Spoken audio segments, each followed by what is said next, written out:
భగవద్గీత భక్తితో పాటు మనోవిజ్ఞానాన్ని బోధించే ధర్మనిధి.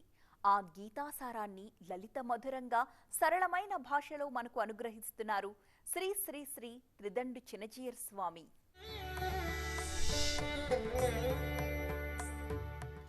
ఆపదామపహర్తారం దాతారం సర్వసంపదాం లోకాభిరామం శ్రీరామం భూయో భూయో నమామ్యహం. జయ శ్రీమన్నారాయణ. ప్రియ భగవద్బంధులారా, ప్రతి మనిషి జీవించి ఉన్నంత వరకు బాధ్యతలని విస్మరించరాదు. బాధ్యతతోటి చేసేటటువంటి పనులని మనం భగవద్భావన కలిగినప్పుడు కర్మములు అని అంటాం వాటిని. అయితే ఈ కర్మ భగవంతుని యందు భారం పెట్టి భగవంతునికి ఫలితాన్ని అర్పించి చేస్తే దాన్ని ధర్మము అని అంటాం. అప్పుడు చేసేటటువంటి పని మనం బాగుపడడానికి, ఒక మెట్టు పైకి ఎక్కడానికి మనకి అది ఒక సాధనం అవుతుంది, ఒక యోగం అవుతుంది. కర్మమును యోగముగా మలచి ఆచరించడం అనేటటువంటిది ప్రతి మనిషికి కర్తవ్యము. అయితే ఒక్కసారి ఆ చేసే పనులు మనకి ఇష్టమై ఉండొచ్చు, ఒక్కొక్కసారి ఇష్టం కాకపోవచ్చు, ఒక్కసారి మనకి అనుకూలంగా ఉండొచ్చు, ఒక్కసారి అనుకూలం కాదు అని అనిపించవచ్చు. ఒక్కొక్కసారి మనం చేసే పని కొంచెం మనకి కఠినంగానో కష్టంగానో ఉండొచ్చు. అయినప్పటికీ కూడా దానిని మానడానికి వీల్లేదు సుమా. మానాను అని అనుకుంటూ, అయితే మానివేస్తాను అని అనుకుంటూ కనుక ఎవడైనా ప్రవర్తించినట్లయితే దానిని రెండు రకాలుగా భగవంతుడు అంగీకరించలేదు.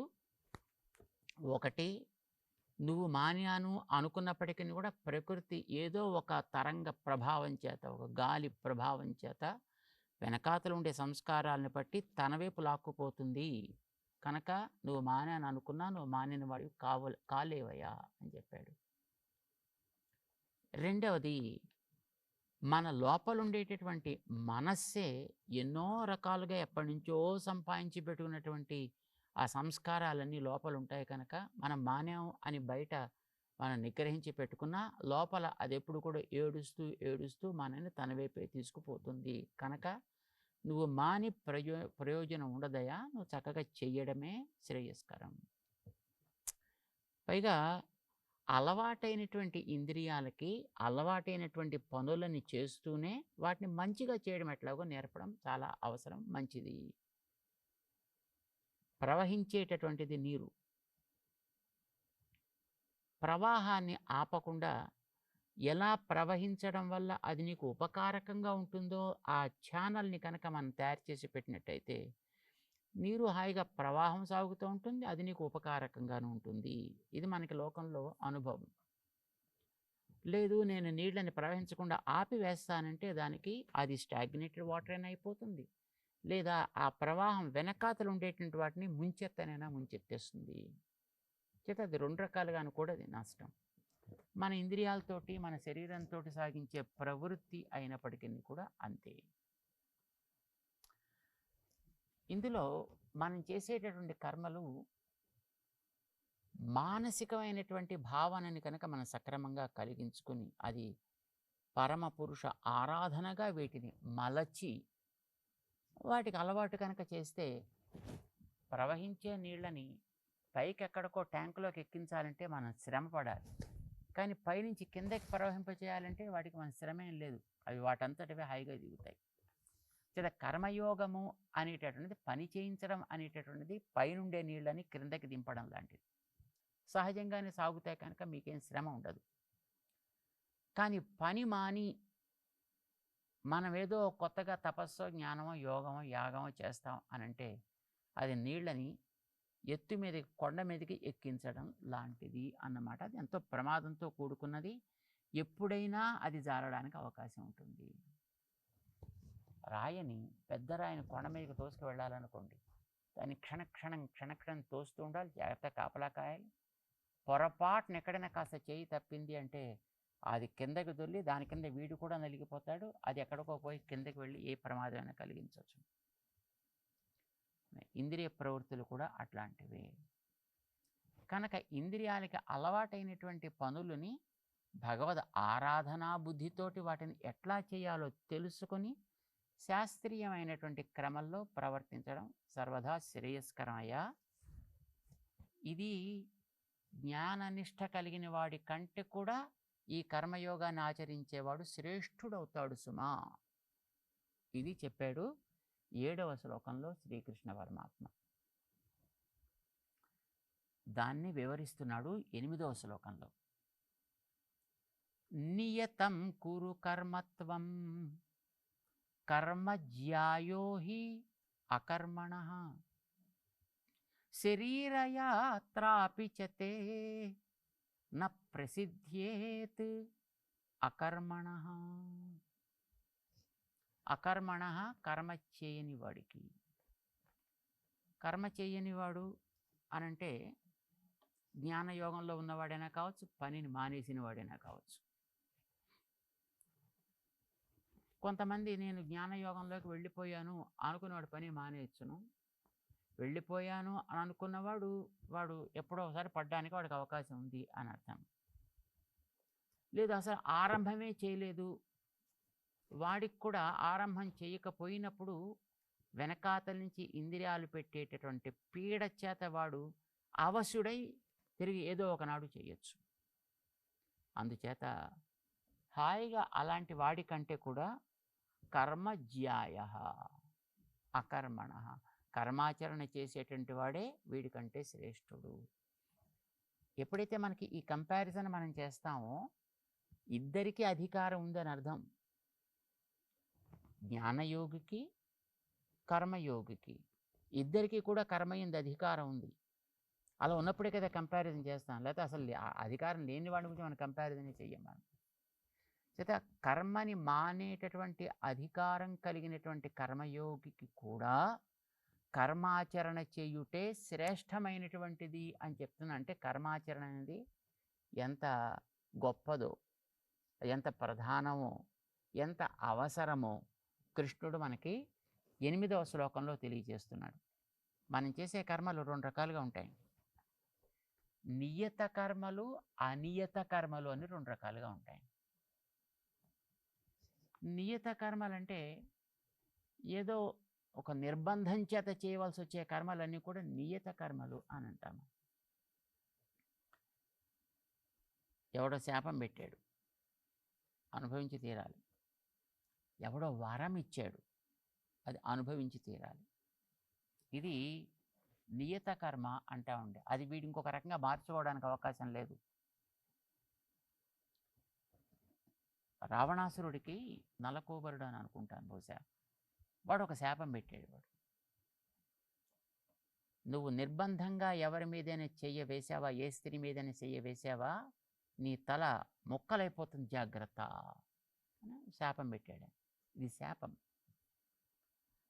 నలకూబరుడు తనకంటే బలంలో తక్కువవాడా ఎక్కువవాడా అవి పక్కన పెట్టినా ఒక యోగ్యత కలిగినటువంటి ఒక వ్యక్తి ఇచ్చినటువంటి శాపం అది.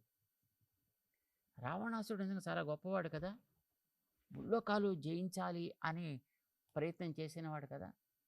యముడి దగ్గరికి కూడా వెళ్ళి ఆయన కూడా జయించే ప్రయత్నం చేశాడు. ఏదో కారణం చేత వెనక్కి తిరిగి వచ్చాడు. మరి అంత గొప్పవాడైన సీతని నిర్బంధించి పట్టుకొచ్చి లంకలో పెట్టిన తర్వాత ఆవిడ ఒంటి మీద చెయ్య వేయలేదా? శాపం ఎవడో పెట్టాడంటే ఆ శాపం ఫలించి తీరుతుంది అనేటటువంటి ఆ జ్ఞానం అంత రావణాసురుడు కూడా ఉందండి.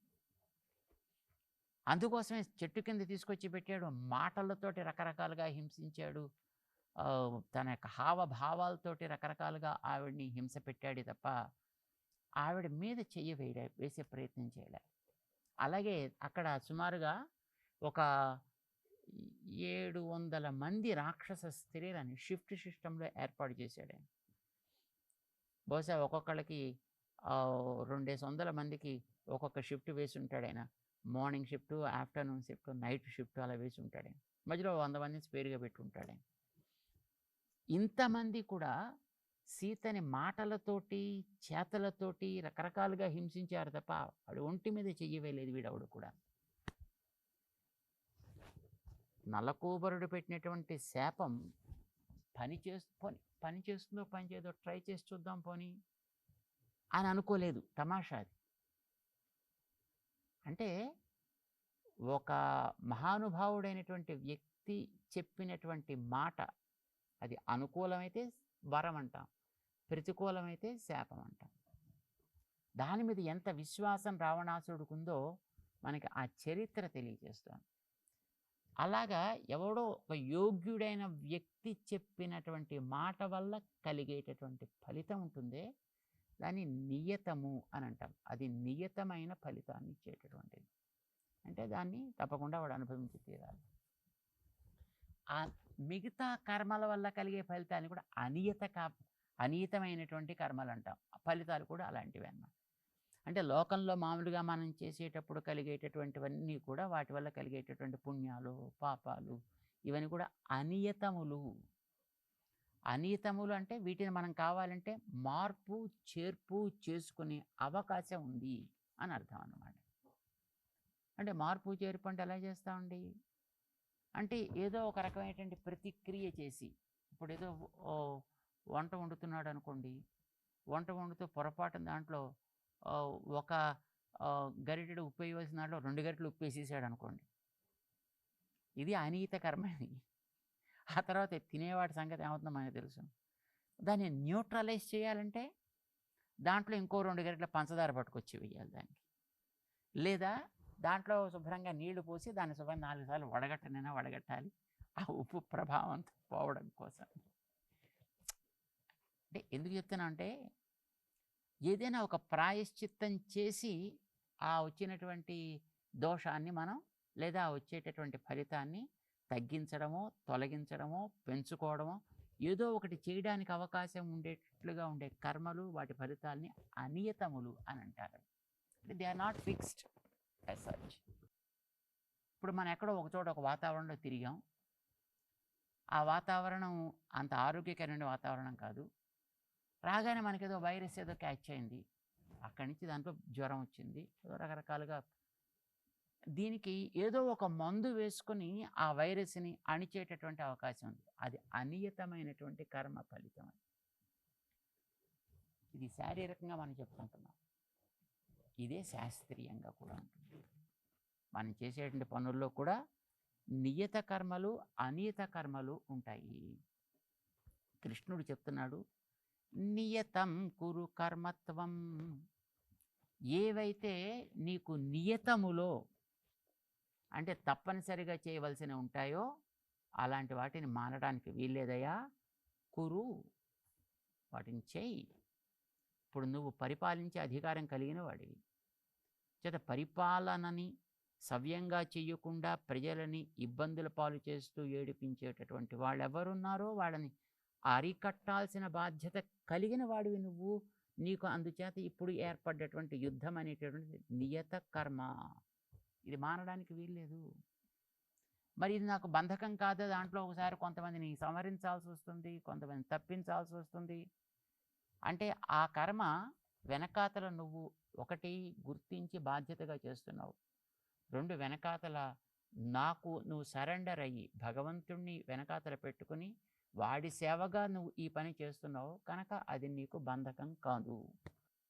ఇలా చేసే కర్మ ఇది మాని నేనేదో జ్ఞానం పొందుతాను అని అనుకునే వాడి యొక్క కర్మ కంటే కూడా ఇది శ్రేష్టమైనది. కర్మజ్యాయోహి అకర్మణ. మరింకో కారణం కూడా నీకు చెప్తా. ఇప్పుడు నీకు ఈవేళ ఆత్మనిష్ట కలిగిందనుకో, వెంటనే మోక్షం వచ్చేస్తుందా? వస్తుందంటే ఎవడైనా అలాంటి దాంట్లో పెడతాడా? ఇప్పుడు ఇంకా నేను చేసిన తర్వాత కొంతకాలం బతికుండాలని కోరుకుంటాడు కదా. ఈ ఉన్న కాలం అంతా వీడి యాత్ర సాగాలి కదా. వీడి రోజు తిండి తినాలి, స్నానం చేయాలి, బట్టలు కట్టాలి, తిరగాలి, ఇవన్నీ ఉండాలి కదా. శరీర యాత్ర అంటాం. నువ్వు పని మానేసి కూర్చున్నావు అనుకో, నీ శరీర యాత్ర ఎట్లా సాగుతుంది?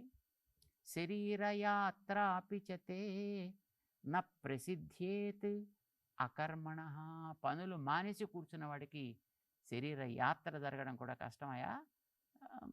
మరి అప్పుడు వాడు బ్రతికున్నవాడు అనాలా, లేనివాడు అనాలా? జీవించి ఉండాలంటే, శరీరం సరగాలంటే దానికోసం సంపాదించాలి, దానికోసం పని చేయాలి, దానికోసం తెలుసుకోవాలి.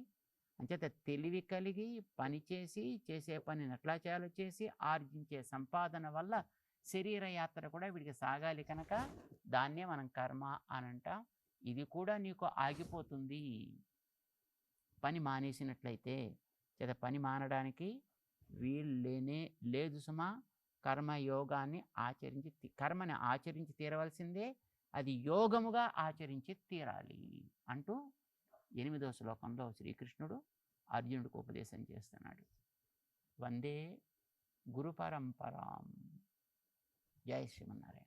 పరమాత్మ తత్వాన్ని అనుగ్రహించిన గీతకు ప్రణమిల్లుతూ రేపటి దేవరాగంలో మళ్ళీ కలుసుకుందాం. అంతవరకు చూస్తూనే ఉండండి టీవీ9.